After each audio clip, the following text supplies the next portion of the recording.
Hello friends, कैसे हैं आप सब लोग। गौरव एजुकेशन में आपका स्वागत है। तो आज हम लोग बात करेंगे एपीआईज की।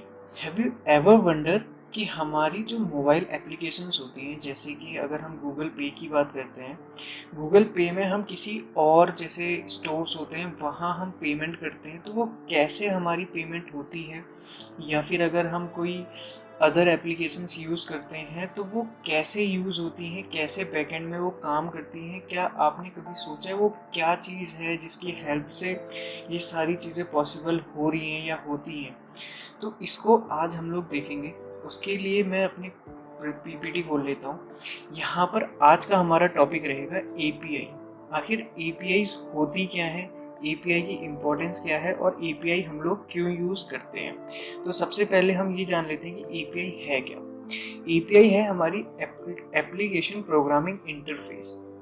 ठीक है, एक सेकंड में अपना मार्कर यहाँ पर से ले लेता हूँ। ठीक है, ये है हमारा, मैं यहाँ पर इसका कलर अगर चेंज करूँ तो एप्लीकेशन प्रोग्रामिंग इंटरफेस। बेसिकली ये एक इंटरफेस है जो दो एप्लीकेशन में कम्युनिकेट करने के लिए काम में आता है। जैसे अगर मैं बात करूँ गूगल पे की, अगर मैं बात करता हूँ तो कोई और सर्विसेज है। सपोज मैं फ्लिपकार्ट से कोई चीज़ परचेज कर रहा हूँ और उसकी पेमेंट कर रहा हूँ मैं जीपे से, है ना। आप लोगों ने बहुत बार की होंगी। तो यहाँ पर क्या होता है, हमारी एपीआई काम में आती है। गूगल पे क्या करता है, वो एपीआई को कॉल करता है, जो हमारी फ्लिपकार्ट की एपीआई है उसको कॉल करेगा और वहाँ से एक रिस्पॉन्स मिलेगा हमें। गूगल पे क्या करेगा, रिक्वेस्ट करेगा, और जो हमारा फ्लिपकार्ट है वो वहाँ से रिस्पॉन्स देगा कि हाँ ये चीज़ होनी चाहिए कि नहीं होनी चाहिए। वो उसका स्टेटस ट्रू हो सकता है या फॉल्स हो सकता है। ट्रू होगा इसका मतलब कि हाँ पेमेंट होनी चाहिए, अगर फॉल्स होता है तो इसका मतलब कि नहीं, पेमेंट की कोई रिक्वेस्ट आई ही नहीं है ना। तो ऐसे हमारी एपीआई काम करती है। बेसिकली दो हमारी एप्लीकेशन के बीच में इंटरकनेक्शन का काम करते हैं, एक ब्रिज का काम करती है। ठीक है, अब ये एपीआई बैकएंड में कैसे काम करती है ये हम लोग देख लेते हैं। यहाँ पर हम यूज़र हैं, ठीक है, हम मोबाइल की कोई भी एप्लीकेशन यूज़ करते हैं तो हम लोग क्या करते हैं, हम लोग रिक्वेस्ट करते हैं। रिक्वेस्ट किसको करते हैं, हम एपीआई को रिक्वेस्ट करते हैं। एपीआई क्या करता है, जिस भी पर्टिकुलर एप्लीकेशन के लिए हमने रिक्वेस्ट करी है उसको सर्वर पे जाता है, वहाँ पर रिक्वेस्ट करता है, सर्वर हमें एक्सेस देता है उस चीज़ की या फिर डिनाई कर देगा। अगर हमारे पास क्रेडेंशियल्स हैं या ऑथेंटिकेशन है तो वो हमें एक्सेस देगा, वरना वो डिनाई कर देगा। जो भी रिस्पॉन्स सर्वर हमारी एपीआई को देगा वो एज अ रिस्पॉन्स हमें एज अ यूज़र मिल जाएगा। ऐसे हमारी एपीआई काम करती है। यूज़र ने क्या किया, यूज़र ने रिक्वेस्ट करी एपीआई को, हम डायरेक्टली सर्वर पे रिक्वेस्ट नहीं करते हैं, है ना।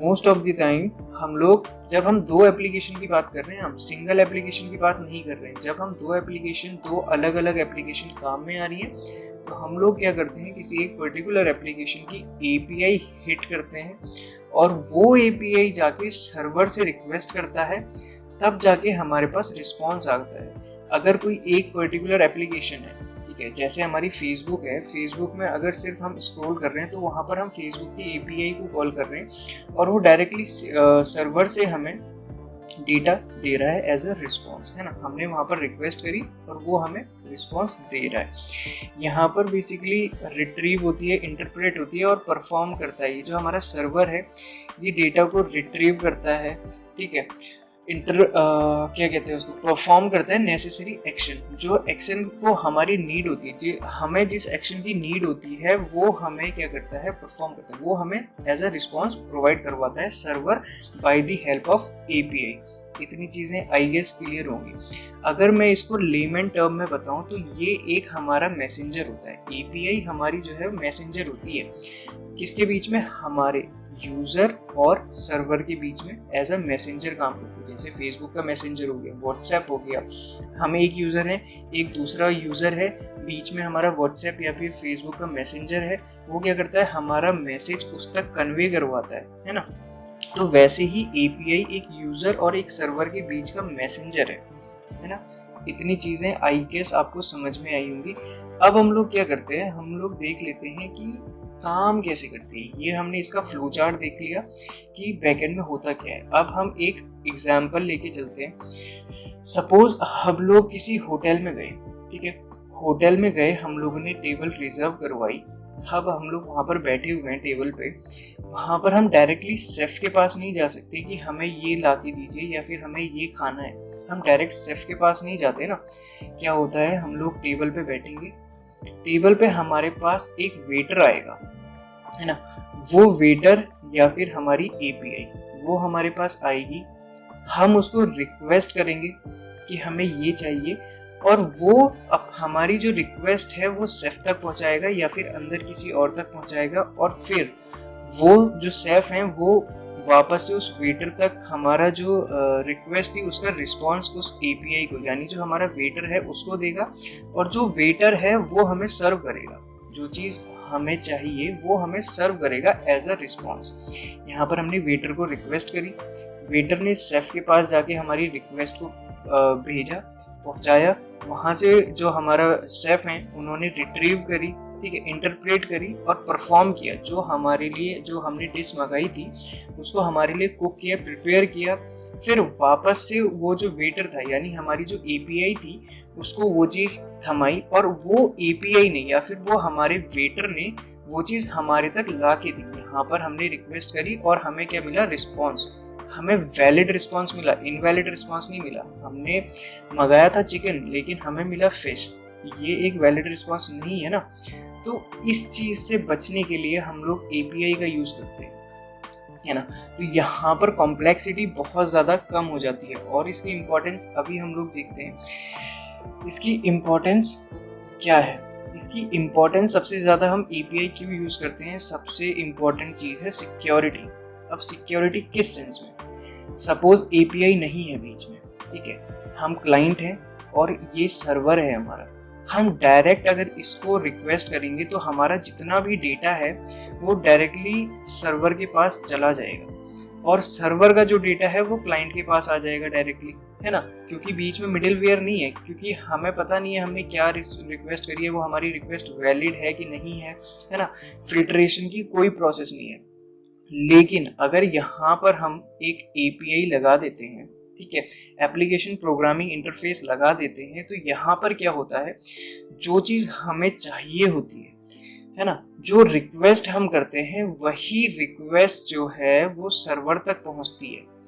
कोई अनदर डेटा हमारा लॉस नहीं होता है। जितना डेटा हमें चाहिए, जो हमारे फ़ोन ने या फिर हमने परमिशन दी है, ग्रांट करी है, वही एपीआई हमारे सर्वर तक पहुंचाएगा, और सर्वर उस चीज़ को परफॉर्म करेगा। वो जो एक्शन है जिसकी हमने रिक्वेस्ट करी है उसको प्रोसेस करेगा और रिस्पॉन्स देगा, एक वैलिड रिस्पॉन्स देगा। जितना हमें चाहिए, नेसेसरी है हमारे लिए, उतना ही हमें एज अ रिस्पॉन्स प्रोवाइड करवाएगा सर्वर। ये नहीं कि सर्वर का हमारा सारा डेटा हमारे पास आ जाएगा, ये चीज़ें तो क्लैश हो जाएंगी ना। सपोज हमें 1 चाहिए और हमारे पास 10 तक सब कुछ आ गया, 1 to 10 हमारे पास सब कुछ आ गया, तो ये चीज़ें तो खराब हो जाएंगी ना। अगर हमें 1 चाहिए तो हमें रिस्पॉन्स 1 ही मिलना चाहिए, ये नहीं कि रिस्पॉन्स हमारे पास 2 आ रहा है या फिर 10 आ रहा है या 1 to 10 आ रहा है ना। वो चीज़ें यहाँ पर क्लैश हो जाएंगी। तो इसीलिए एपीआई जो है हमारी इम्पोर्टेंस रोल प्ले करती है। ये एक इसका मेजर इम्पोर्टेंस था। तो आई होप कि आपको समझ में आया होगा कि एपीआई क्या होती है, कैसे काम करती है, इसको हम लोग रिक्वेस्ट कैसे करते हैं। अच्छा, हमें रिस्पॉन्स कैसे मिलता है, हमने रिक्वेस्ट करी, है ना, जो हमारा रिस्पॉन्स है वो मिलता है हमें जेसन फॉर्मेट में। अब जेसन फॉर्मेट क्या होता है हम ये नेक्स्ट वीडियो में देखेंगे। आखिर जेसन फॉर्मेट क्या होता है, जेसन में कैसे हमें रिस्पॉन्स मिलता है, हम नेक्स्ट वीडियो में देखेंगे। एपीआई को और अच्छे से समझेंगे, हम इसको इम्प्लीमेंट कैसे करते हैं, आप अपनी एपीआई कैसे जनरेट कर सकते हैं, या फिर किसी प्री बिल्ड एपीआई को हम कैसे यूज़ कर सकते हैं। एपीआई ज़रूरी नहीं है हमारी पहले से बनी हुई होंगी तभी हम उसको यूज़ कर सकते हैं। एपीआई हम खुद जनरेट कर सकते हैं और उसको इम्प्लीमेंट कर सकते हैं, ठीक है। तो आई होप इतना आपको समझ में आया होगा। आखिर एपीआई होती क्या है, कैसे काम करती है, ये सारी चीज़ें आपको समझ में आई होंगी। अगर समझ में आई है और वीडियो पसंद आई है तो एक लाइक कर दीजिए। अगर आपको इस चैनल से कुछ सीखने को मिल रहा है तो चैनल को सब्सक्राइब करिए, अपने दोस्तों के साथ शेयर करिए। कोई भी डाउट है एपीआई से रिलेटेड या फिर क्लाइंट और सर्वर के बीच में कैसे इंटरेक्शन हो रहा है तो नीचे कमेंट सेक्शन में कमेंट करके बताइए। कोई भी फीडबैक हो, पॉजिटिव हो चाहे नेगेटिव हो, any sort of feedback will be welcome. ठीक है, तो ऐसे ही पढ़ते रहिए। बाकी हम लोग देखते हैं जेसन फॉर्मेट में हमें रिस्पांस कैसे मिलता है। नेक्स्ट वीडियो में हम लोग इस बारे में देखेंगे कि हमें रिस्पांस कैसे मिलता है, हम कैसे सर्वर पे एपीआई को कॉल करके हम रिक्वेस्ट करते हैं और सर्वर हमें रिस्पांस देता है उस रिक्वेस्ट का। तो यहाँ पर तक आपको चीज़ें क्लियर हो जानी चाहिए। नहीं हुई वीडियो को दोबारा से देखिए, रिपीट करिए कैसे काम हो रहा है। मैं मिलता हूँ आपसे नेक्स्ट वीडियो में, तब तक अपना ध्यान रखिए। बाय।